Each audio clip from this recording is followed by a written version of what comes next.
Il giorno più caldo di una delle estati più calde che si ricordino a Milano, Federico Desideri viene chiamato con urgenza dal direttore di Comic Sans, rivista di nicchia che cerca disperatamente di sopravvivere al disastro della carta stampata. È un magazine ben scritto, ben impaginato e sempre a corto di pubblicità, che alterna pensosi longform politici a servizi di moda con efebiche modelle che si muovono tra architetture industriali. Insomma, un post al market per gente col PhD, come dice agli intimi Salvatore, il direttore, durante gli aperitivi serali al Bar Basso. La redazione di Comic Sans, dove Desideri lavora in regime di finta partita IVA, sta in un loft candido al primo piano di un'ex fabbrica, sigillato da una bolla d'aria condizionata che lo isola dalla luce incandescente dell'estate milanese.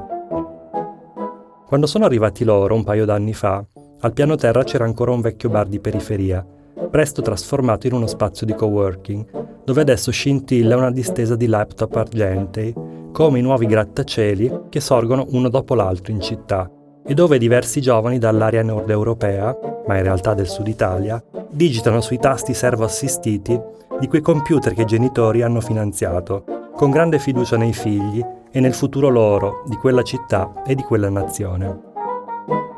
Michele Masneri ha letto un brano del suo ultimo romanzo che si intitola Paradiso.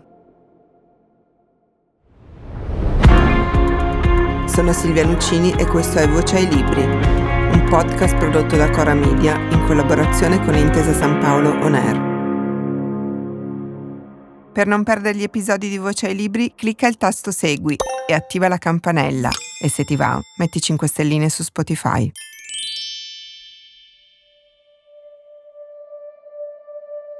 Il protagonista, come abbiamo sentito, si chiama Federico Desideri, fa il giornalista in questa rivista fighetta che è sempre un po' sull'orlo del fallimento. Il suo direttore, nelle righe successive lo avremmo scoperto, lo manda a Roma per intervistare Mario Maresca, regista del film America Latrina, con cui ha vinto l'Oscar. Inseguendo Maresca e questa intervista, che non è poi così sicura come pensava, Federico si ritrova in un mondo incredibile e molto romano, le terrazze, le cene, il litorale laziale. In questa compagnia di circo itinerante c'è una costante ed è Barry Volpicelli, l'uomo che, si dice, abbia ispirato il protagonista di America Latrina. Ex giornalista, ora gira per Roma con una Rolls Royce con targa californiana e, come tutti i personaggi di questo libro, galleggia. È seguendo Volpicelli che Federico arriverà al paradiso del titolo. Michele, che cos'è questo paradiso? È sempre strano sentirselo raccontare da una voce, soprattutto esterna, soprattutto visto che il romanzo è uscito da pochi giorni, quindi è sempre affascinante capire come lo accolgono gli altri. No, il paradiso è così, un viaggio iniziatico e un po' in realtà infernale di questo povero Federico, che è appunto, come dicevi tu, un giornalista molto precisino, milanese, giovane, che vive un po' nella Milano che conosciamo, di rivistine molto ben fatte, ben appunto impaginate, con delle grafiche pazzesche, e che poi però magari non pagano nessuno e dopo un po' chiudono. E lui, da questo mondo così sfavillante e prestazionale di Milano, finisce nella Roma più cialtrona e accaldata e così, dove tutto è a caso, e trova questo signore Barry Volpicelli, che è una specie di suo Virgilio, che lo porta in giro in un viaggio un po' alla sorpasso su questa vecchia Rolls mezza arrugginita che lui dice di avere impreso in California, ma poi in realtà non si sa se è vero o se è una magnifica bugia, come tutto in questo romanzo. Il paradiso però è anche un luogo fisico. Che posto è? Sì, il paradiso è questa specie di oasi che si è creata questo signore Barry Volpicelli, un posto sul mare, una tenuta che in realtà è della moglie, e un castello mezzo diroccato in cui Barry, che è una specie di fallito fascinoso, no? Come ce ne sono tanti a Roma, ha radunato una serie di amici. Ci sono appunto 2 mogli, una attuale e una passata, che però è ancora in ballo, e il suo migliore amico, che è un chirurgo sfessato, ex terrorista fascista, che per fortuna non ha combinato troppi guai, la figlia sconclusionata e bellissima, un vecchio ambasciatore rimbambito, Cioè è una specie di RSA, di persone molto speciali che lui tiene lì dentro, un po' per proteggerle dalla vita, perché sono anche loro tutti dei falliti, di successo o di insuccesso, dipende dai punti di vista. Federico dovrebbe stare al paradiso una sera soltanto e invece non riesce a partire. Che cos'è il torpore, questa specie di incantesimo che tiene lui e gli altri tutti lì? Sì, bella questa scelta della parola tua, torpore. È una specie di forza che attrae appunto il giovane milanese Federico e non lo fa più uscire da lì. È una specie di forza contraria a tutte quelle che ha sperimentato prima, no? Appunto lui che sogna i grandi giornali, che a Milano, insomma, vede le grandi aspirazioni, le grandi ambizioni di tutti i suoi coetanei, arriva lì e trova questo fascino un po' delle persone, di Barry per primo, che è un uomo molto affascinante, è stato anche lui un grande giornalista, però anche lì non si capisce se è vero. Lui dice, ma io ho lavorato al Mondo di Pannunzio, cioè, che è il sogno, no? La leggenda di tutti i giornalisti, un giornale degli anni 60, che per tutti noi è stata una leggenda. Però poi non si sa perché ha smesso, perché è diventato così un cialtrone di quelli che trovi alle feste, sulle terrazze. È una specie di codice che Federico non riesce a decifrare, però lo attrae terribilmente. È come se la passività che lui si porta dentro e che a Milano tiene nascosta, perché a Milano non puoi essere nel torpore, lì esplode completamente, quindi senza volerlo si trova un po' nel suo elemento. Sembra che a un certo punto tutte le persone del tuo romanzo abbiano smesso di essere veramente persone e siano diventate dei personaggi, che è una cosa molto credibile a Roma, no? Sì, un po' perché a Roma, sai, secondo me a Roma puoi scrivere solo un unico registro, che è quello del grottesco. E da Verdone a Fellini a qualunque film su Roma alla fine è sempre grottesco, e non è perché siamo pigri e non sperimentiamo altri linguaggi, perché a Roma è tutto grottesco, e quindi anche le persone, le case, dopo un po' le puoi leggere solo con questa lente del grottesco, cioè un po' la mostruosità dal cinismo, le acconciature, le case, però anche una grande umanità e anche un'unicità. Cioè a Roma le mode non contano niente, cioè non è mai arrivato il design, non è mai arrivato... Cioè, se tu vedi le case, sono le case degli anni 50 ed è sempre come stare in un film di Fellini, cioè se tu vedi veramente tra i preti per strada o certe feste, è sempre solo un film di Fellini e non se ne esce, e quindi sono e siamo un po' tutti personaggi alla fine. Però anche a Milano ci sono dei personaggi, o meglio, delle figure che sono un po' macchiettistiche, anche quelle che racconti nel brano che ci hai letto. Questi start-upper che sembrano dei modelli, in realtà sono pugliesi. Però che cos'è che fa sì che questi milanesi non siano dei personaggi come lo sono i romani? Forse che ci credono molto? Sì, è questo, perché Milano è una città che è molto fondata su una specie di patto psichico, cioè un posto dove le persone stanno perché credono che sia giusto investire in una città e investire su di sé, e vogliono darsi una chance di successo, ed è giusto ed è nobile che sia così, e questo patto non permette la critica e il ludibrio, tantomeno, perché verrebbe giù tutto, perché siccome ognuno è preso a costruire, ovviamente parlo delle professioni creative e non parlo di cioè non è tutto così, però diciamo i mondi che frequento io, un po' dei creativi, dei giornalisti, degli scrittori, tutti ci credono molto, e siccome tutti ci credono nessuno fa le pulci agli altri, e cioè ognuno crede nel suo mito e quindi anche gli altri credono nel tuo, e questa cosa permette che il sistema vada avanti. Roma è assolutamente il contrario, nessuno crede in niente. A Roma la cosa più grave che puoi commettere è l'entusiasmo, no? Cioè la moneta che a Milano vale di più a Roma è considerata un soldo bucato. Cioè io mi ricordo quando tornai dalla California, dove avevo vissuto per un po', anche lì patria dell'entusiasmo, mi resi conto che ero considerato quasi un cafone, perché non si può essere entusiasti a Roma, perché tutti vengono subito rimessi a posto, e tu è una città che ha visto tutto, ha già visto tutto, tutto è già successo, che è anche un po' una forma di in realtà che maschera un po' un complesso di inferiorità, perché non è vero poi, cioè Roma si considera sempre la capitale di tutto, ma non lo è chiaramente, però nasconde tutto dietro questo enorme modo di fare del cinismo, della dolenza e dell'indolenza, e nessuno crede in niente o fa finta di non credere in niente, quindi appunto non sarebbero mai possibili certi fenomeni. Il mio amico Enrico Vanzina ne dà una definizione secondo me molto interessante, dice: Milano non ha gli anticorpi per le sole, cioè per queste fregature, proprio siccome sono tutti personaggi, sono anche un po' grotteschi.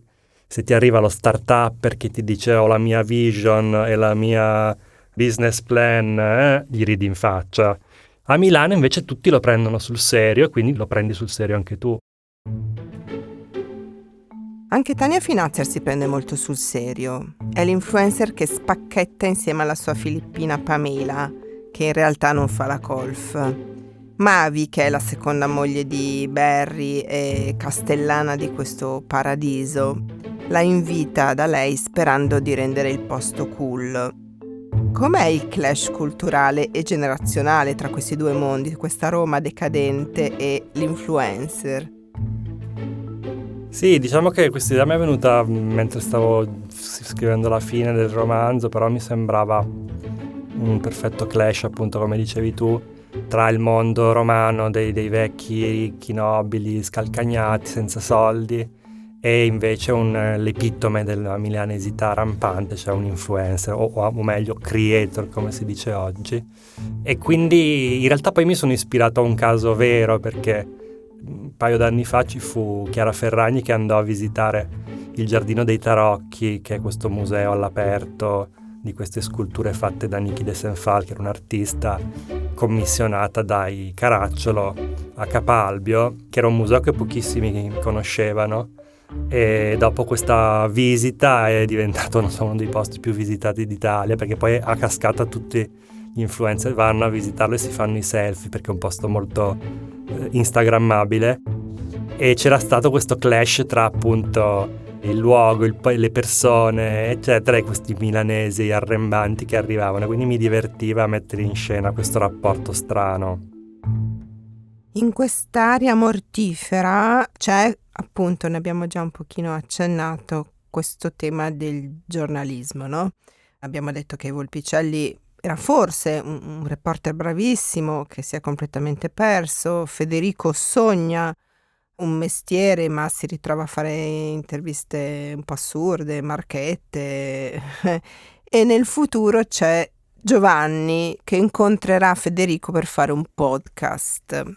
È vero, è vero. Mi avevo rimosso questa cosa nel finale, sì. Sì, è un libro anche sul giornalismo in realtà, cioè il mio amico Emanuele Trevi mi ha detto che è un libro in realtà sulla fine del giornalismo, e forse è vero anche perché appunto c'è il giovane Federico che vive in uno stadio così semifinale del giornalismo, quindi con le rivistine online o patinate, il vecchio Volpicelli che così aveva un piede nel mondo del mondo di Pannunzio, quindi i tempi gloriosi, e poi c'è internet, i podcast e i necrologi anche, che hanno un ruolo molto importante in questo libro, perché il protagonista Barry è un appassionato di necrologi e lo sono anch'io, e lui teorizza che ormai il futuro dei giornali sia come solo giornali di necrologi, ed è una cosa che penso anch'io. Perché una volta avevo fatto una piccola inchiesta e avevo scoperto che i giornali locali soprattutto, no, che per esempio in America sono stati spazzati via per primi dalla crisi, in Italia no, sono gli ultimi che resistono per i necrologi, che rappresentano credo il 30% dei loro introiti. E oltre ad essere secondo me una forma letteraria molto bella, perché così ti racconta molto del paese reale. E quindi c'è questo gioco un po' del vecchio che compulsa i necrologi e del giovane giornalista un po' che ancora ci crede. Per fan dei necrologi, quindi se fai un giornale di necrologi io mi candido. Ah, ok, benissimo. Concludo con una cosa personale. Qualche settimana fa hai pubblicato una storia di una festa a cui eri presente. Nella storia c'era una signora matura di cui non ricordo il nome, ma era un nome blasonato, che cantava e ballava. Io ti ho mandato un messaggio che diceva: guardo le tue serate e non so se piangerti o invidiarti, e tu mi hai risposto: antropologia. Ecco, questo libro, se non fosse un romanzo, sarebbe un trattato di antropologia. Perché hai scelto come oggetto della tua osservazione questo mondo romano? Cos'è che ti attira e ti tiene anche a Roma, te che sei bresciano, e quindi mi viene da pensare che ci sia qualcosa che ti risuona, che ti assomiglia lì. Sì, no, assolutamente. Diciamo, io sono molto attratto da questi mondi, cioè dai mondi in via di sparizione, e questo così della Roma un po' aristocratica, cadente, più che decadente, mi diverte a piccole dosi, cioè non è che lo faccio tutti i giorni, perché insomma anche le perversioni vanno coltivate con una certa misura. Però ecco, queste cose a Milano non ci sono, cioè la principessa che tu, diciamo così, è Gloria Turnum Taxis, quindi non è proprio così l'ultima delle arrivate, cioè è una che è stata profilata 15 volte sul New Yorker e che adesso bazzica molto Roma, e se vai nelle case giuste lei canta Marlene Dietrich la sera, quindi tanta roba. Voi a Milano non ce l'avete questo? No, non ce l'abbiamo, verremo nel caso, diciamo, ecco, se sentiamo proprio il bisogno. Ultimissima domanda: che sensazione ti dà scegliere e vivere in una città in cui il futuro sembra non esistere? Dipende dai momenti, secondo me, della tua vita. Ci sono dei momenti in cui questa cosa è molto tranquillizzante. Io per esempio l'ho scelta quando facevo l'università, che ero così depresso e non sapevo cosa fare della mia vita, e volevo solo un posto per galleggiare, e ci ho galleggiato benissimo. In altri momenti non la tollero, per cui appunto a un certo punto me ne sono scappato in America, però poi ci torno sempre, per cui alla fine così è un posto, secondo me, anche la sua immobilità, perché è un posto dove tu torni dopo 10 anni e non è successo niente. C'è la famosa frase, non mi ricordo di chi, che dice: sono andato in Cina 2 anni, sono tornato e mi hanno chiesto: ma che, hai cambiato bar? Non ti abbiamo visto per un po'. E Roma è così, cioè a Roma puoi scomparire anni, torni e non cambia mai nulla. Credo che sia anche il suo successo turistico, perché gli americani vengono e si vive come negli anni 50, con i pregi e difetti ovviamente. Però è questa cosa qua. Va bene, non abbiamo parlato assolutamente della trama del libro, ma non importa. Però abbiamo dato voce a Paradiso di Michele Masneri ad Elfi.